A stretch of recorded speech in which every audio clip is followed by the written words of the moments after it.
Okay, good morning, everybody, and thank you for coming to today's Restaurant News Networking Group.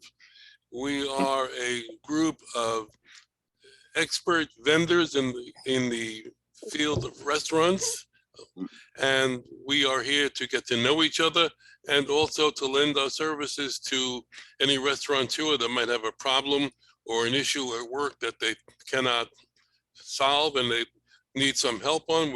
We welcome them to come to the group. If anybody is watching this on YouTube and they'd like to come to the group, please give us a call at 561-620-8888 or go to our website, trnusa.com.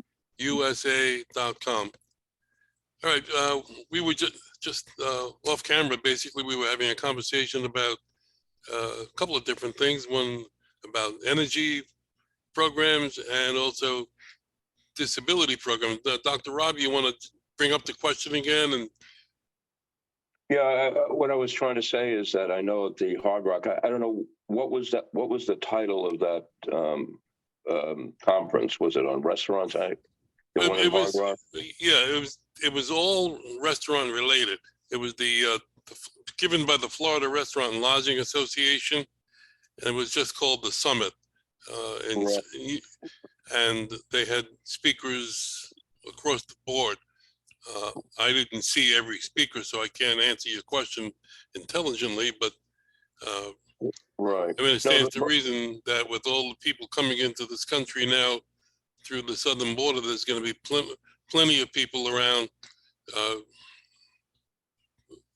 challenged and not challenged, to fill some of the positions.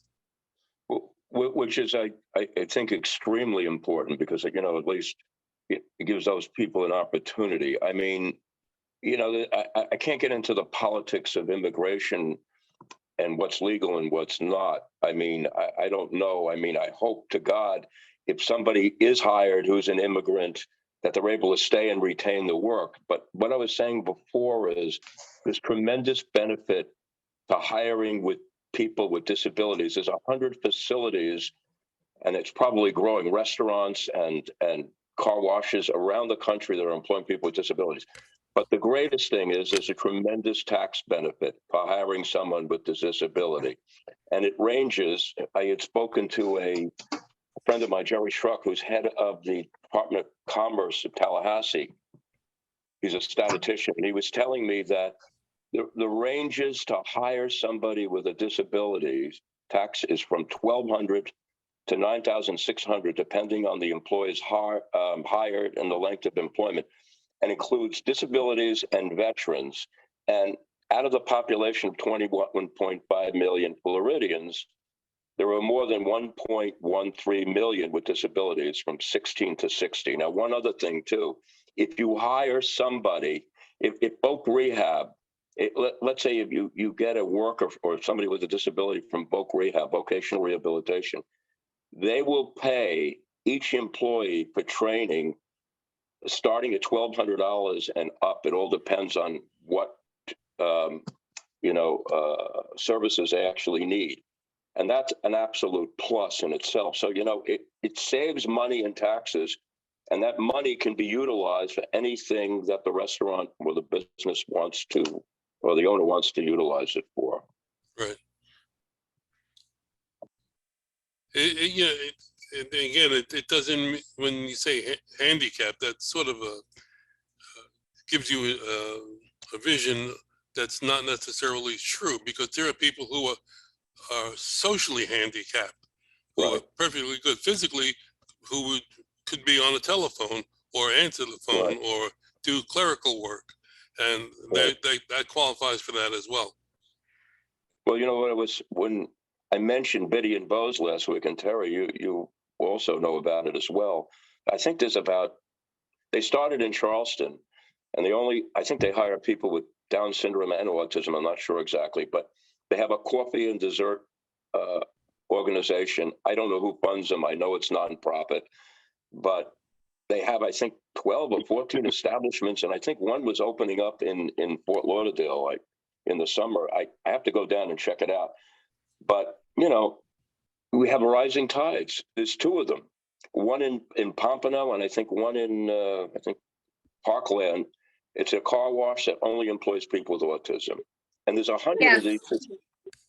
They 100 they're opening up in Jacksonville right now, and then the original name came from their children, Biddy and Bo, Right. that were actually Down syndrome, and they do get funded, and they do hire. That's really all they do hire is, you know, like you said, disabilities, autism, and well, pretty much anybody disabled, but they mainly look for autistic children, as theirs were the reason that they started the businesses and franchising. Right. But there is one coming to Jacksonville this year. So I had thought I had heard one that was opening in Fort Lauderdale, but I may be mistaken. I know one thing, that with Voc Rehab, when you place a student or a worker in a restaurant in Voc Rehab, they want the money to benefit people, not just with disabilities, but who are included. In other words, people who don't have disabilities as well. yeah, yes, So, yeah, they don't. But it's a big deal to order, you know, to have those people working, because they deserve every chance, just like everyone else. And you know what gets me is they work really hard. I mean, my son's got Down syndrome. He works in Goodwill. He's almost there 7 years. He works like there's 4 people working there. So I'm just saying that, you know, I think what we need to do is, the hardest thing is for employees to ignore the big word disability and just look at the function, and that's the whole thing. Correct. Rob, I'm going to connect you. I was waiting for my friends to come back. They go away for the summer.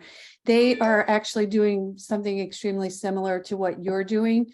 Right. And they're in New York, and they're opening up a chain of restaurants doing exactly, you know, hiring people with disabilities.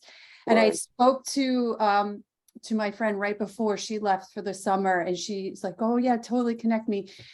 So they have a lot of resources that I think could be extremely helpful to you. And even if you just have conversations to sort of make this bigger than what, you know, you're trying to do it all individually.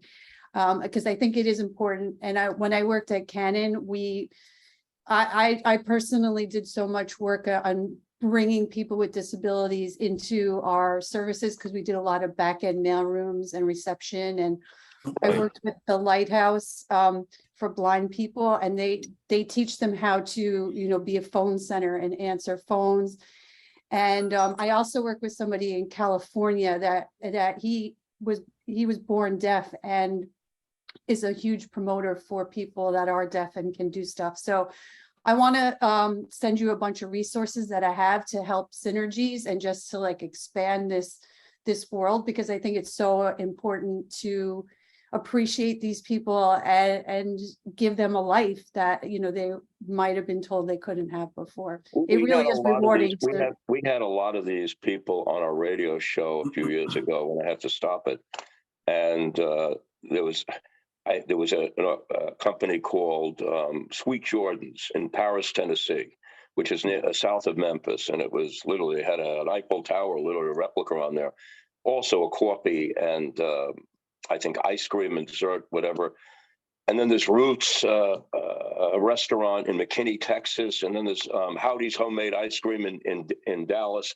There's a whole bunch of these places opening up. In Detroit, there's something called the Soul Cafe.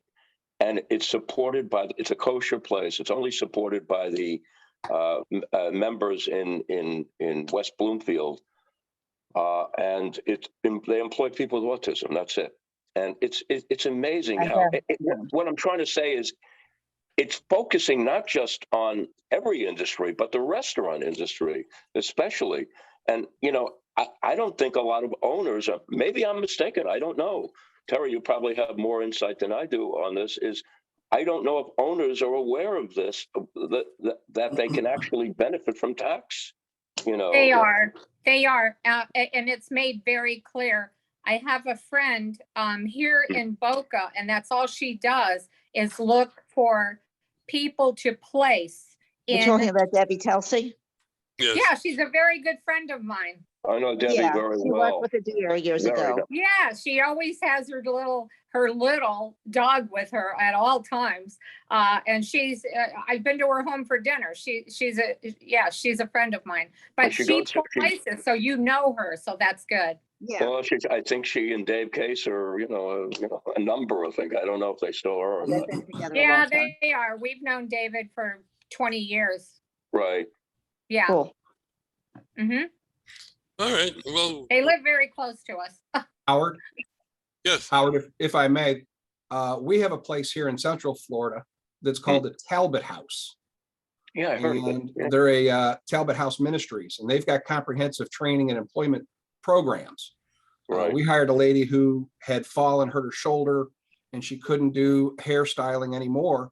And so she came in here and they gave us tax credits and also a percentage of the wage to teach her how to do Right. it. So it's everybody. There's a bunch of these programs out there that can help the restaurants with. John, you're 100% different right, employment. because I remembered, I think with vets or people with wages or something, I don't know what the percentage is, but it's very, very high in wages that they pay back. I don't have the Sometimes figure. as much as 50% is what Right. we've seen. Right. It's a Wow. lot. Yeah. Yeah. It's a But I lot. believe that that they have to work for that is a contract that I think it's 6 They have months. they have to work for you for 6 Right. months. Right. But they do. They don't quit. They do. They're very willing to work. All They right. just need a Well, break. I want to reintroduce Chris Pumo. He's a member, but he's like the shadow. So Chris, why don't you say hello to everybody? Tell us what you do. Hey, good morning, everybody. Chris Pumo. I run a data analytics and strategic finance company. We focus almost exclusively, or 70 to 80% of our clients are in the restaurant and hospitality space. I serve as an outsourced CFO and VP of finance for several of these companies, but our real focus is on the data and leveraging the data in order to help companies optimize labor, cost of goods sold, really anything with another operating expense. Really, for us, it's all about profitability. So that's what we do in a nutshell. Question, how large a business do you usually deal with? Our smallest client's about 1 million in top line revenue, and our biggest is about 500 million. But Okay. really, to leverage data, you need a minimum something substantial. threshold of it. Yeah. So a single Yeah. restaurant, sure, I could look at their profit and loss statement and help them out and optimize their labor, but there's a wherewithal to pay, first of all, Right. and then there's, if I you was have just multiple trying to get locations- perspective. Yeah, multiple locations are helpful. Yeah. I don't think you know John Bunn, so I'm going to ask John to give us his elevator speech so that you'll know what he does. We manufacture the bun string tying machine. It's been around for 115 years. It's environment friendly packaging. You've probably seen it in bakeries, pork roast, beef roast, rotisserie chickens. Literally any industry you can think of, we tie. If you look at my screen, you'll see the bun knot up in the upper corners. I can tie pizza boxes, bakery boxes, literally anything, from tying a number of 46 strand of Kevlar to we developed a twine that's rated to 100 or 1,000 degree temperature to tie metal bundles to go in through heat treat ovens. So literally anything in between we can do. That's very And interesting. I'm not sure whether you know Debbie Kay. I think yes. Yes. Yes. Yeah, okay. So everybody, we're all caught up then, right? Yes. And Helen and Dr. Rob are a team, husband and wife, and they're in the process of getting into ice cream events. Correct? Yes, Yeah. and a focus is employing people with special needs. Okay. Mostly autism and Downs. Okay.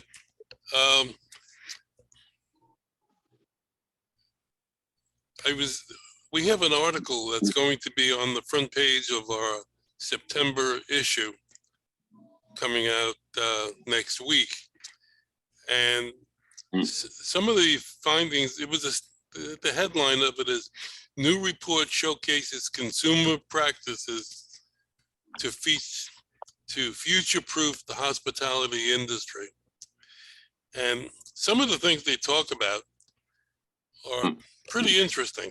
So I thought I'd just give you a sneak peek of the article, and Chris might have some insight into some of this stuff.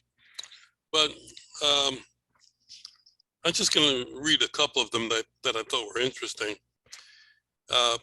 66% of Americans say that they would use a food service app which allowed them to split the bill easily with friends. Wow. And I said that's probably originated in Florida, but it's an interesting app to. You can jump in whenever you like to make a comment. Over 1/3 of Americans expect all bars and restaurants to offer a good range of alcohol-free beverages. That's interesting. John Mulholland's shaking his head. He can't believe it. That is a big thing because believe it or not, but a lot of people are switching to not drinking. And since there's all these fancy cocktails, people want them as non-alcoholic. And it's interesting, you could charge a lot more for a non-alcoholic drink and it's acceptable than for an alcohol drink. And with the markup and even non-alcoholic drinks, why not? Yeah. I used to go to KFC, my buddy go, hey, your meal's on me. I'm gonna charge you 95 cents for the pop because I got a nickel in it. And I still got a $4 free meal every time I went in there. Mhm. So one of the headlines in one of the sections of this article, it says, "Who knew sober curiosity could be so sexy?" You know, they're talking about the alcoholic beverage being the hot new drink on tap. So that's an interesting trend that Yeah. that may be coming. And a lot of people are drinking that kombucha, which to me, but Awful. it's a hot trend and people have it on tap. I've seen a lot of bars that have it on tap. Yeah, every day. Yeah. And there's What about- lots of, fancy spikes. I mean, not spike seltzers, fancy seltzers that advertise themselves as non-alcoholic. There's a whole huge line. It's called Groovy that do very good non-alcoholic beers, especially stouts and IPAs. And then there's another Seed Vest, I think it's called, that does very well with mixers that taste, try to do their best to taste as good as like a gin and tonic and, more of those popular drinks. They're not bad. I mean, they all need vodka, but they're not that bad. I'm just kidding. When I was younger, I would try some of those. I drink them, I get drunk. I don't know how that happened. It could play a mind game on you. And honestly, that's why there's lots of groups that like sort of condition you to become sober by Right. promoting these beverages, because it's a mind game. So you like have the taste and your body's sort of like, yeah, we're getting drunk, but you're not. And you're totally fine, but your body reacts to it. So it's sort of just like switching it out and playing a mind game on yourself, and it works. And a lot of places are getting attached to that. Look at all of the, if you go to Disney Springs and the Coca-Cola plant, either in Atlanta or Disney, there's so many varieties of Coke now, I mean, strawberry, things I've never even heard of in different countries. And I don't know why they don't produce a lot of that, instead. Why does it have to be liquor? Too much sugar. Darren, you wanted to say something? Yeah, I was going to say at the show, at the Hard Rock, there was a company that produces mocktails, and they are non-alcoholic, but you can also add alcohol to them if you choose to. But they had quite the variety of different mixes, And I know my wife, being a non-drinker, she enjoys that when you go out, that she can have like a mock cosmopolitan or, you know, something like that, because she doesn't drink. Right. And it also, you fit in more, like you almost feel in a bar if you're having a soda or something, like you're not, you know, you're not fitting in. So there's that peer pressure too. So I do think Yeah. mocktails have a great place, and it's also a high margin item because there's very little cost in the ingredients to put those together. Yeah. But Roddy, you said about the sodas. I've noticed a lot of the fast food places that have those soda machines, they do have those huge varieties of Coke, because I think it is a Coke-based machine. Right. But yeah, there is a lot of variety for sure. And Darren, I do agree with you. It does make a big difference for people that don't drink to be socially accepted. But I think that it's turning. It's definitely turning of people that drink versus people that don't drink. Well, you know, it's probably the same with certain foods. I was just talking about Helen with this the other day. There seems to be more people leaning towards the Mediterranean diet than the American diet because it's And more healthier. And the healthier, but you're still gonna have people that want deep fried everything. I mean, it's not like KFC is going out of business or McDonald's. I mean, people still want that. Yes, absolutely. Yeah, and you're gonna have to help me with this one. Like this, one of the topics that the article is going to talk about. It says that 52% of millennials say they'd like to be able to try a new venue in the metaverse to see what it's like before visiting in real life. So they get videos of it. That's It's not the same as eating it. I mean, no No, I matter what think you it's- do. Yeah, it's not videos, it's a literal Sitting in a- virtual walkthrough. Yeah, So they put on their VR headsets and walk in and go through the restaurant. I mean, there's a lot of places that are doing that. Realtors are using it. I've seen It's a pretty up and coming technology. But you can't taste the food that somebody cooks. I mean, no matter how you see the venue.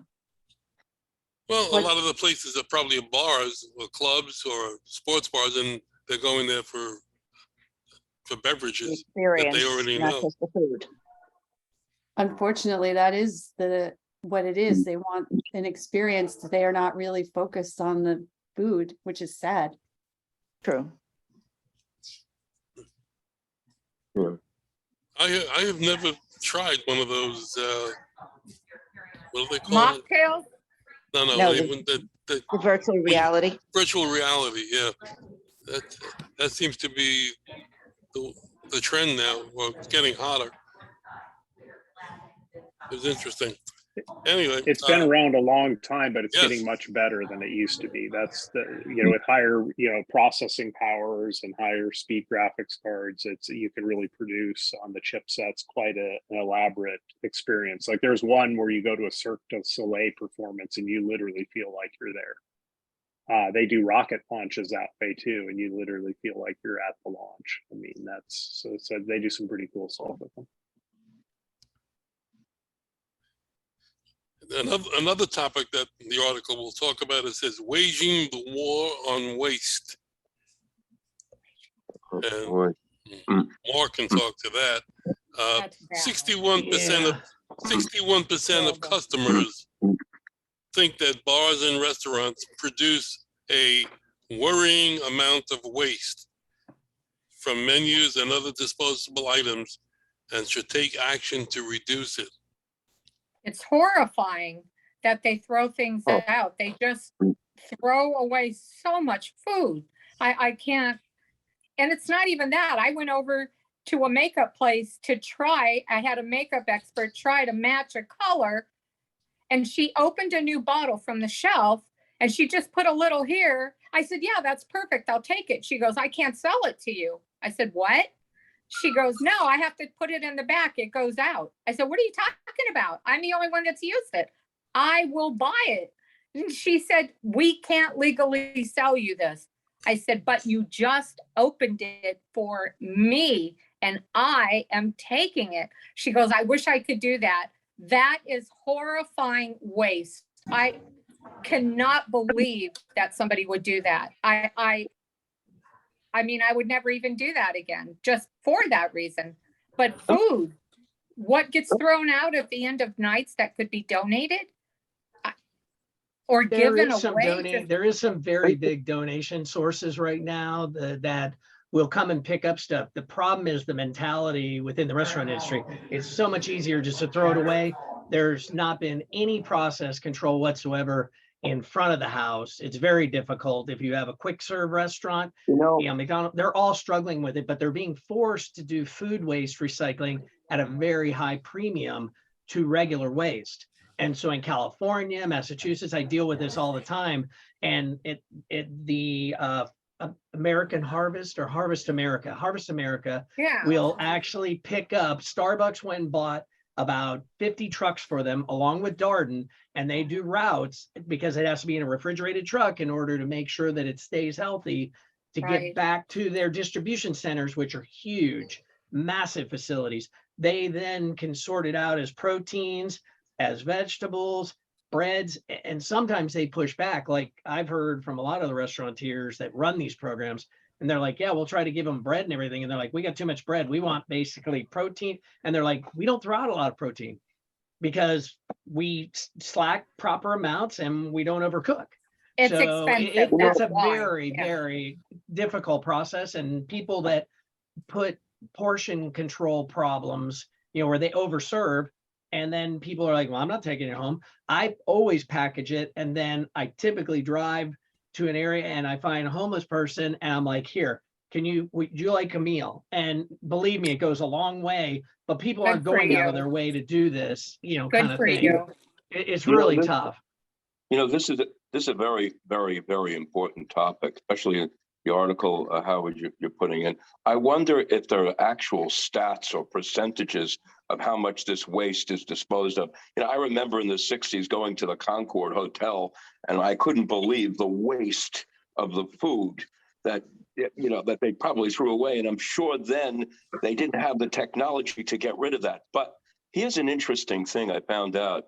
If you're a B corporation, B corporations work on, if you have a mission, whether it be medical, environmental, health, or whatever it is, they'll give grants out to places that are environmentally friendly to try to create the right hygiene within a either a restaurant or facility to do that. And I just wonder, Howard, what is the percentage of this waste that and how is the technology utilizing it? I'm sorry, I can't answer that. I don't know. Yeah, I don't think anyone can. And it's also for the mom and pop, they're not going through all the stuff that Darden goes through, If there's waste, there's waste, The bigger chains are actually much better at it than the mom and pops because they don't overslay. They know based on a computer model. And whose speaker's on that I'm hearing the background noise? I'm having trouble. It's loud. Yeah, I don't know. I'll put you on mute. So what happens is that they have computer models to be able to predict what their next day is going to be like. Smaller mom and pops don't have that controls. They don't understand. They get fluctuating things. They're constantly reslacking food, wasting water because they don't have enough to put away in the refrigerator. So the big guys have got this thing down. They're organized and they're producing a lot less waste than they used to. But it's still not net zero. It's going to be really, really difficult to get to zero. We were the first to start recycling cardboard separate from our trash. Nobody did that in 91, 92 when we started our Miami subs. We had to get a friend to corral his father to actually start that division. Now it's one of the largest things in the whole entire US that every single retailer that can't bale cardboard can actually put it loose into a dumpster. So I've been involved with this for a long time. And it is really screwed up because cities are all doing their own thing. Counties are doing another. Then the state government comes in and says, you have to do this. Oh, how are we going to pick it all up? Oh, what kind of containers are we going to have? Oh, what's the cost structure? And we have to go invest in all these new trucks. This thing is really, really complicated. And the food waste, billions of tonnage goes in landfill, and it produces the largest amount of methane. So there are devices coming out that do eat it and digest it and make it into water or a slurry, and then it's That's just great. put down the drain. So there are those, but they're $40,000-$50,000. So it's got to be for like a catering facility or a school that has a lot of food waste. They haven't gotten the size of the units to a proportion. Like McDonald's doesn't throw away practically anything. Their food waste is less than 64 gallons a week. But a full service restaurant has clippings, choppings, all that other stuff that is considered food waste, even though they can't serve it. So, Right. Chris? Yeah, I hate to jump on my soapbox 2 weeks in a row, but Mark, you are correct. Most of the chains use software that, and you know, your goal is to manage towards a theoretical food cost. Everybody should know what the theoretical food cost is, because that's how you know if you're running a food cost. The metric typically is 2% variance or less. Really good restaurants run about 1%. So if you got a $7 million super high volume chain restaurant, you're going to waste about $19,000 a year. That's $54 a day. And it's trimmings, it's stuff that doesn't have a whole lot of use. Here's the deal. The majority of stuff you see in the trash cans in restaurants is the stuff that customers don't eat that goes out half eaten, third eaten, whatever. You can't do anything with that typically from a USDA standpoint. But if you guys want to know where the real waste in this country is, I have a client, I've worked with 2 clients that are in the USDA child and adult food nutrition program. I forget the exact acronym of it. I actually worked a shift at a school to understand this business. And here's what happens. You're required by the government to have a grain, a snack, a fruit, a vegetable, breakfast includes a milk. So I spent all morning, you know, helping these people. You know, somebody didn't show up at work, so I ended up going from a consulting observer to actually having to be the grunt packaging the stuff to send up to the classrooms for the kids. So they get a pear, they get a milk, they get a couple other things, goes up, and the kids come through the line and pick what they want. Around lunchtime, there's a bunch of boxes piled up. I'm an old restaurant guy, you know, supposed to leave the boxes around, break the box down, take them out to the dumpster. What I saw in the dumpster was all the pears, all the milks that we spent all morning packaging. And what they told me was, well, once it goes up to the classroom, we can't reuse it. So if the kids don't take it, it goes in a trash can.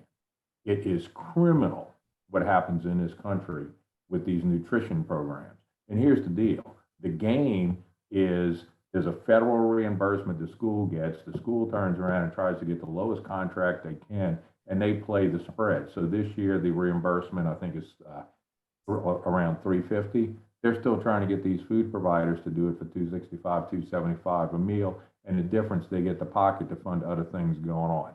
So if you want to talk about food waste, get with your state government and ask them how this is working and what are they going to do to control it better. So second week in a row, I'm on my soapbox. I'm gonna hop off again, but you want to know where the food waste is in this country?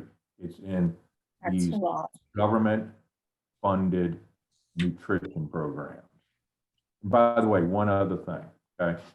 So in New Orleans, okay, you know, New Orleans is one of the highest poverty rates in the country. The theoretical goal is we want to put a nutritious meal in these kids' bellies. Okay? These are kids who oftentimes what they get is a Dr. Pepper and a bag of Fritos for breakfast, okay? Impoverished neighborhoods. But you have these school administrators that get involved in this, and they make statements like, well, we want to educate these children's palates.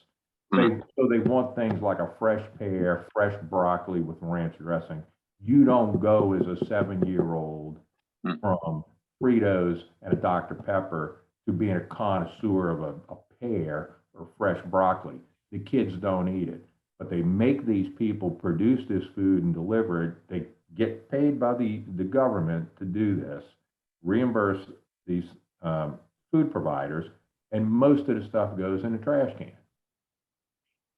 And the data is out there. People know what the kids will feed them what they're going to eat every day. Don't feed them something because you think you're going to educate some kid from a poverty world to being some kind of a, you know, a food connoisseur. So you want to talk about food waste? The biggest food waste in this country is in that arena. I promise you, I've seen entire dumpsters full of stuff. By the way, your tax dollars are paid. I agree. I agree. Off the soapbox. Terrible. Helen, did you want to say something? Yeah, I worked in the Palm Beach schools for a couple of years. And I saw in some schools, they will have like where the kids throw their trash at the end of lunch or breakfast. They would have like a container filled with ice, you know, for the milks the kids didn't want. So somebody wants an extra milk. Somebody didn't want the juice, but somebody else does. And some schools, they would not allow anyone to take that. They acted like, no, somebody, you know, even though it was totally unopened, they just wouldn't let anybody touch it. So, and they wouldn't let anybody you take hear it me? back to, Howard, they can you wouldn't hear let me? anyone take it to the classroom Yes. either. Yes, Debbie. Okay, sorry. I'm sorry. I want to mention this before more people go off the call because it's really important. The FRLA reverse showcase on Monday. The registration's closing today. You go to these network events and you stand around and you try to get a chance to get in front of a general manager or a purchaser or someone, and you really don't get a chance and you don't want to oversell yourself.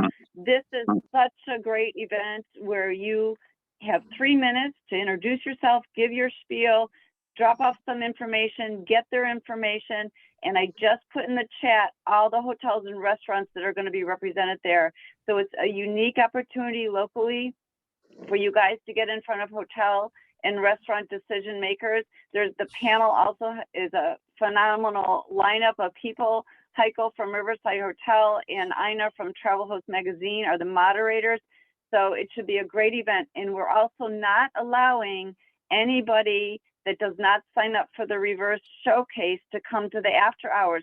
So you also have that time in an intimate setting to get in front of people that you want to talk to more. So I just want to make sure everyone knows registration is closing today. So if you haven't already signed up, then you should, because it's a great event that you shouldn't miss. And that's What's what the I cost needed of to that, say. Debbie? Sorry to interrupt everybody. No, it's okay. No, what's the Debbie, why cost don't you of that, tell Debbie? us? No, we have to, Tell yeah. us about Danto Builders now. I want to try to get our elevator speech in before the end of the meeting so that people who may be watching on YouTube will know who we are. Well, thanks, Howard. Debbie Danto, Danto Builders, Craig, my husband, who's also my partner, has been in this area for over 40 years. We design and build a lot of restaurants in the area.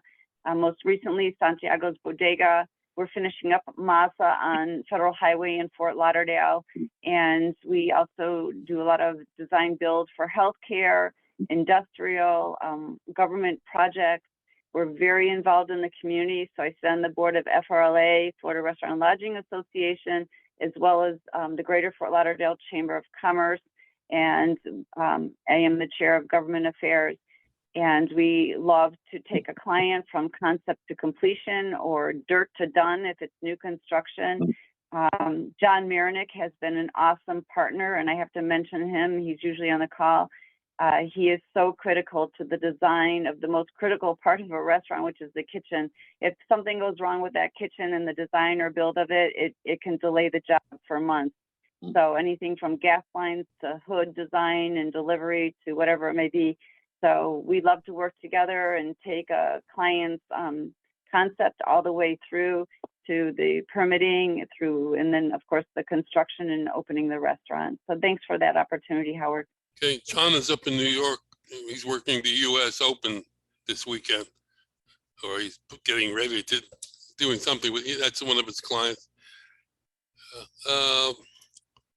Darren, give us your elevator speech.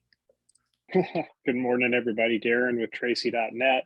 We're a communications consulting and solution provider.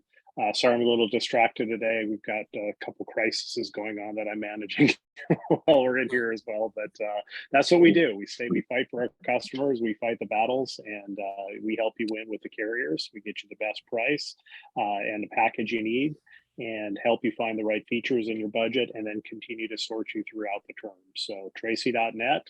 If anybody's looking to refresh their phone system or frustrated with their current carrier, we'd be happy to speak with them. Okay, thank you. Debbie K, good morning.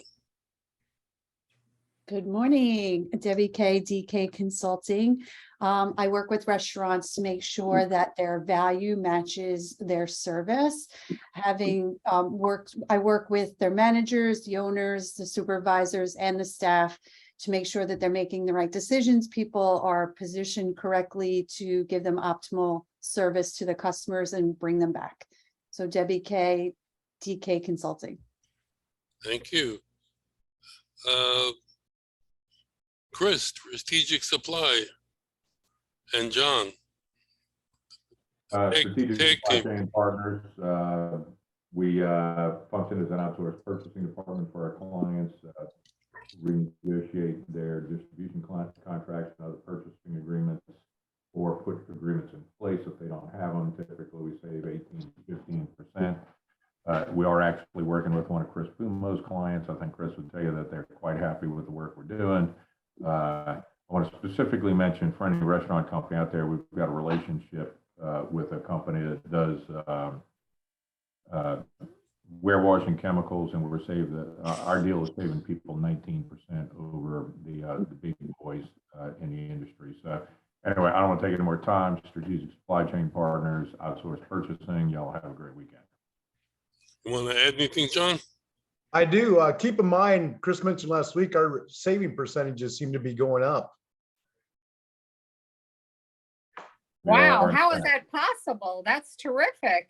Ask Chris, the genius. Well, I'm not the genius. I'm just the data guy.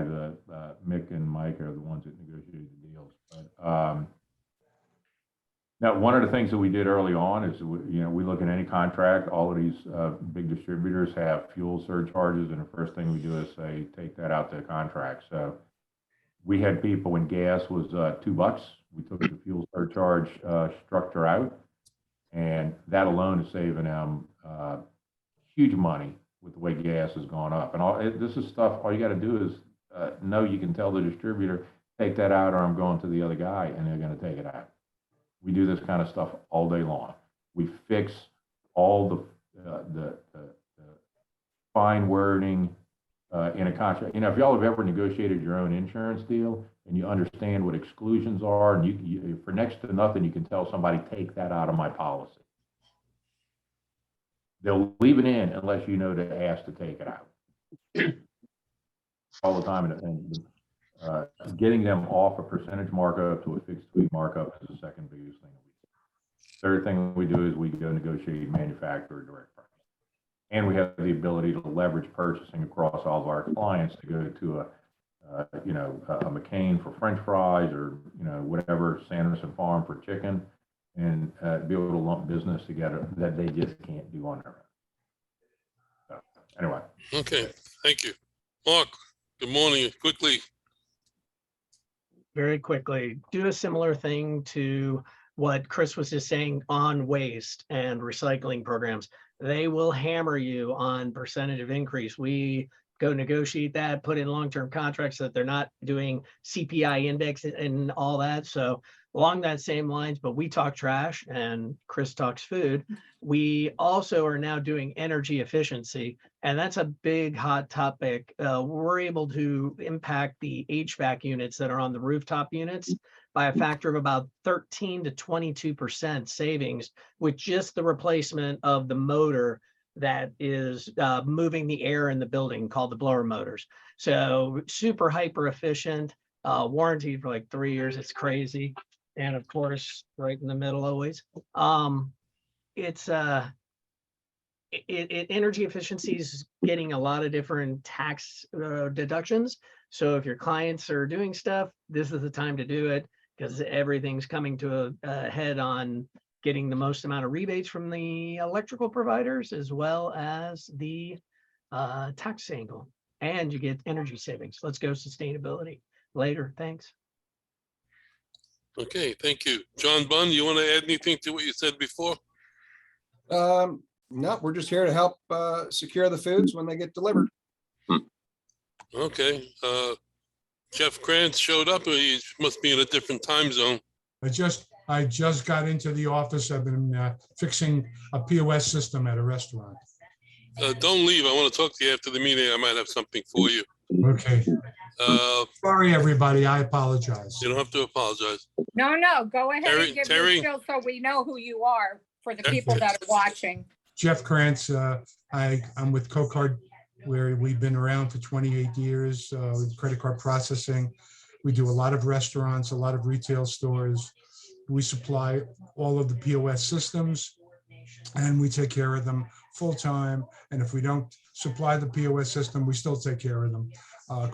Make sure that they do the credit card processing properly and make sure that they get their money on time. Thank you very much. Okay, Terry, tell us who you are, what you do. Our team handles the leads report. If anybody needs a sample, email me, and all of the information Howard puts into a spreadsheet and sends out to everyone at the end of the meetings. So you will be able to have the email address if you don't have it. I'll send you a sample of what it looks like, who's opening when, where, about when, email addresses, phone numbers, et cetera, et cetera, et cetera. Also, I'm not sure if Howard was going to mention, because we're in kind of a really big hurry here. Okay, go ahead. Thank you. Have a good weekend, everyone. Helen and Dr. Rob, thank you for coming. Yeah. Okay. Pick one and quickly. Okay, I'll do it. We're starting Delicious Spoonfuls, which will be a nonprofit focused on the employment of people with special needs, especially Down syndrome and autism. We'll be serving ice cream, coffees, and donuts made on the premises. And we will be a traveling ice cream cart. And we are looking for events to showcase our product. We will be doing events at homes, in front of partnering with restaurants. We're planning on having kosher products. And we look forward to hearing from anybody. Okay, thank you. Debbie, there's a new hotel coming, Debbie Danta. There's a new hotel coming into Miami that I just got some information on this morning. The architect is named in the release. I don't think they've broken ground yet. I want to send that to you. So if that might help you. You and John can jump on that. And who else? I've got something for Jeff. I had a meeting with somebody that may be interesting for him. And by way of information, next week we will not have a meeting because it's the Labor Day weekend. And the following week, there will be a meeting that I'll be hosting from California. So I'll be up early. I'm going to be grouchy. Well, we got those new people, so that'll be great. They're all here, so they won't listen. So in any event, thank you all for coming. Did I miss anybody? Okay, thank you all for coming. Appreciate it. For those of you watching on YouTube, you can see that our conversations are wide-ranging. There's hundreds of years of experience in this group. If we can't solve a problem for you here, we know somebody who can. So get in touch with us at 561-620-8888 or trnusa.com. Thank you all for coming, and we'll see you in a couple of weeks.